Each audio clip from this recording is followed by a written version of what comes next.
written by James Dean. Pete the Cat, Scuba-Cat. Pete the Cat is excited. He is going scuba diving. Pete puts on a mask and fins.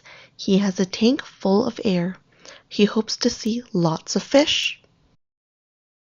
If you are lucky, you might see a seahorse, says Captain Joe. A seahorse, says Pete. I can't wait. I never saw one before. Their ridges look like a horse's mane, says Captain Joe.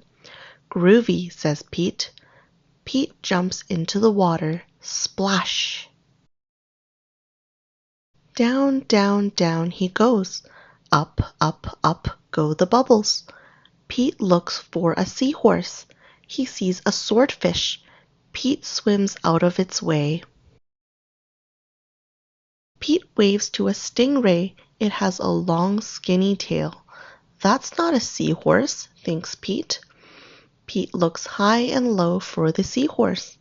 Then he feels a tickle. Pete sees a school of fish. They all look alike, except for one. It puffs up.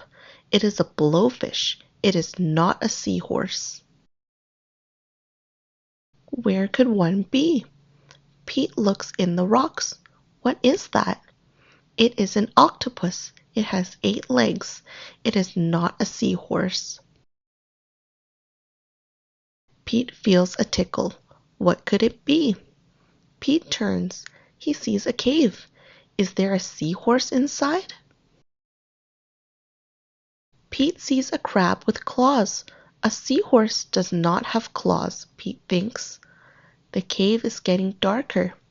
Pete feels a tickle. Then he sees an eel. Pete swims past it. It is too long to be a seahorse. Oh no, it is too dark to see. How will Pete get out? Pete sees a jellyfish. It glows in the dark. Pete is almost out of the cave. He sees an angelfish. It is very colorful. Pete is out of the cave. So why is it so dark? Pete is in a shadow. He is in the shadow of a whale. Yikes! Pete wishes he could jump on a seahorse and ride away. Pete hops on a sea turtle instead. It takes him to the boat. I did not see a seahorse, thinks Pete. He feels a tickle on his tail. A seahorse, cries Pete. What a surprise.